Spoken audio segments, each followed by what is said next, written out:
आजकल stock market के साथ ही हमने जो बिटकॉइन और गोल्ड में देखा है उसमें काफी अच्छी बड़ी रैली दिखी है। तो क्या ये टाइम ये है कि हमको शिफ्ट कर जाना चाहिए, एक ऑल्टरनेटिव्स की तरह सामने आ रही है? देखिए, मुझे ऐसा लगता है कि शिफ्ट से ज्यादा ये देखिए क्या होता है, फाइनेंस में एक टर्म होता है एसेट एलोकेशन। ठीक है, तो मैं इसको जरा बड़ा सिंपल टर्म्स में समझाता हूं आपको। जब आप खाना खाते हैं तो आप खाना खाएंगे तो आप सब्जी भी खाएंगे, दाल भी लेंगे, चावल, रोटी, सैलेड, ठीक है, दही, मतलब you will take a wholesome meal and last में एक गुलाब जामुन भी ले लेंगे, चलो मीठा भी खा लेंगे। ठीक है, तो दिस इज अ होलसम मील। आप कभी ऐसा करेंगे शिखा मैम की पूरी थाली आपकी सिर्फ मीठे से भरी हुई है, सिर्फ एक गुलाब जामुन, एक रसगुल्ला, एक शाही टुकड़ा, एक आइसक्रीम, ऐसे तो नहीं होगा। Then it is not a nutritious meal. ये इससे आपको प्रॉब्लम हो सकती है। या फिर आपकी थाली में सिर्फ चावल है, दाल नहीं है, या सिर्फ दाल है, चावल नहीं है, या सिर्फ सब्जी है, रोटी नहीं है, सिर्फ रोटी है, सब्जी नहीं, ऐसा तो नहीं होगा ना। तो इसी तरह इन्वेस्टमेंट की भी थाली होती है, इसे हम एसेट एलोकेशन कहते हैं। ये जो क्रिप्टो है, ये मिठाई है, तो ये मिठाई के हिसाब से ही होनी चाहिए। आपकी पूरी थाली में एक गुलाब जामुन या ज्यादा से ज्यादा 2 गुलाब जामुन तक ठीक रहता है मामला, उसके बाद करोगे तो डायबिटीज हो जाएगा। तो इसी तरीके से जब आप क्रिप्टो में इन्वेस्ट करना चाहते हैं तो क्रिप्टो एक very high risk asset class है। मैं मना नहीं कर रहा हूं, पर मैं ये कहूंगा कि इसमें 2 चीजों का ध्यान रखा जाए। पहली चीज का ध्यान रखा जाए कि आपकी थाली, यानी कि जितना पैसा आप लगा रहे हो, अगर आप महीने का 50,000 का एसआईपी करते हो, एक उदाहरण देता हूं, तो आप 5,000 की एसआईपी क्रिप्टो में कर लीजिए, तो वो एक गुलाब जामुन हो गया। अब क्या 45,000 तो आपका बेसिक स्टफ में जा रहा है, दही, चावल, दूध, ये अपना रोटी, सब्जी, ये सब चीजों में जा रहा है। ये थोड़ा सा जो आपने 5,000 की एसआईपी कर दी, आपका गुलाब जामुन हो गया। अब इसमें अगर कल को क्रिप्टो 50% गिर गया तो आपका 5,000 का इन्वेस्टमेंट 2,500 का हो जाएगा, उससे ज्यादा तो नुकसान नहीं होगा। ठीक है, तो मैं हमेशा ये मानता हूं कि क्रिप्टो को गुलाब जामुन की तरह, मिठाई की तरह अपने एसेट एलोकेशन में थोड़ी सी जगह दे दीजिए।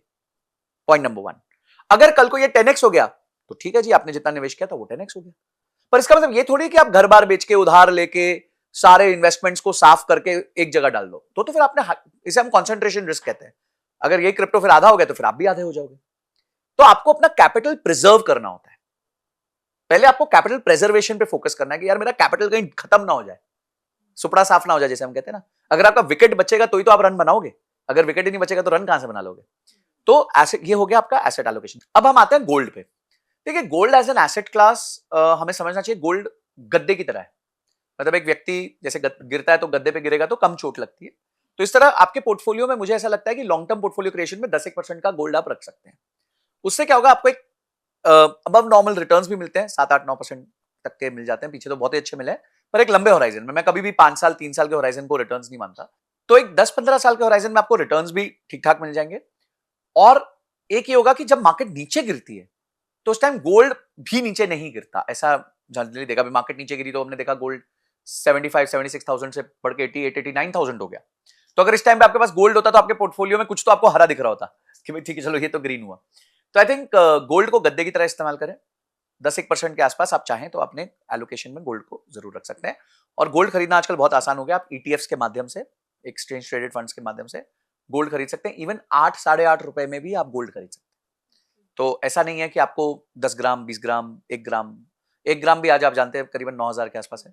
तो अगर आप चाहें तो यूनिट में 8 रुपए, 8.5 रुपए में भी आज गोल्ड आपको मिलने लग जाता है ईटीएफ के माध्यम से। तो अगर आप 100 रुपए का भी गोल्ड खरीदना चाहते हैं, 50 का खरीदना चाहते हैं, तो बहुत आराम से खरीद सकते हैं। तो जैसे कि अभी आपने गाइड किया ना कि ये टाइम है ऐसा कि जो लॉन्ग टर्म इन्वेस्टमेंट करना चाहते हैं इस टाइम पे एंटर कर सकते हैं वो मार्केट में। तो कोई अगर ऐसा है जो अभी हमारे पॉडकास्ट को देखने के बाद ये प्लान कर रहा है कि ये राइट टाइम है बाय करने का और मुझे इस टाइम पे इन्वेस्ट करना शुरू कर देना चाहिए, आज तक अभी उन्होंने इन्वेस्टमेंट्स की नहीं है, तो वो क्या रेशियो होना चाहिए, कैसे एलोकेट अपना एसेट एलोकेशन वो कैसे करे? जैसे आपने बोला कि 10% गोल्ड रहना चाहिए, कुछ एक SIPs में भी जाना चाहिए। तो अगर वो वेल्थ बिल्डिंग की तरफ बढ़ रहे हैं, या फिर मैं अगर इसको ये कहूँ कि वो अगर 5 से 10 साल के पीरियड में 1 करोड़ रुपए इन्वेस्टमेंट से ही कमाना चाहते हैं, तो वो किस तरीके से अपनी एसेट्स को एलोकेट करें? देखिए, अगर वो 10 साल का होराइजन रखते हैं तो एक अच्छा होराइजन है। मुझे लगता है 10 साल एक रीजनेबली गुड होराइजन है। और अगर 2 चीजें उसमें करें, एक तो कंसिस्टेंटली एसआईपी करते रहें, दूसरा एसआईपी को स्टेप अप जरूर करें। आज जो कर रहे हैं उससे अगले साल चाहे 5% से ही, पर उसको बढ़ा दें। तो फॉर एग्जाम्पल इस साल अगर वो 10,000 कर रहे हैं, अगले साल 10,500 कर दें, उसके अगले साल 11,000 समथिंग कर दें। तो ऐसे 5% एसआईपी को स्टेप अप करते रहें, तो ये बहुत जरूरी है। इससे क्या आप इन्फ्लेशन को बीट कर जाते हो। लोग टेंशन लेते हैं ना, इन्फ्लेशन का क्या होगा, इन्फ्लेशन का क्या होगा, कल को जाके 1 करोड़ काफी होगा कि नहीं होगा। तो आज से ही अगर आप इन्फ्लेशन को बीट करना चाहते हो, स्टेप अप एसआईपी स्टार्ट कर दीजिए।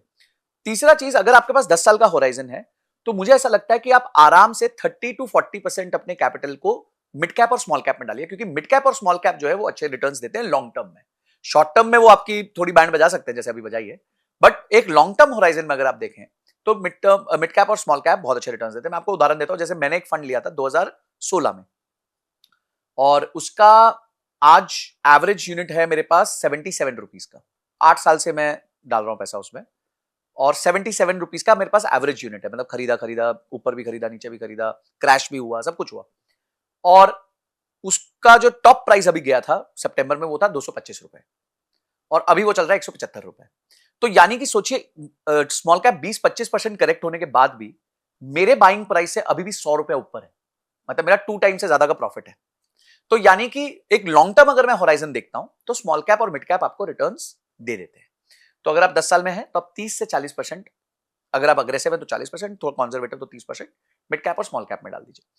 कहीं मत डालिए, इंडेक्स में डाल दीजिए, जो मैं बार बार कह रहा हूं। Nifty mid cap 150, Nifty small cap 250, उठाइए पैसा पटक दीजिए उसमें, ठीक है। उसके अलावा 10% के आसपास गोल्ड रख लीजिए और बचा हुआ पैसा जो है वो निफ्टी 50 और निफ्टी नेक्स्ट 50, यानी कि भारत देश की 100 सबसे बड़ी कंपनियों में डाल दीजिए बस, और शांति से बैठिए, स्टेप अप कीजिए और 10 साल बाद आप वेल्दी हो जाएंगे।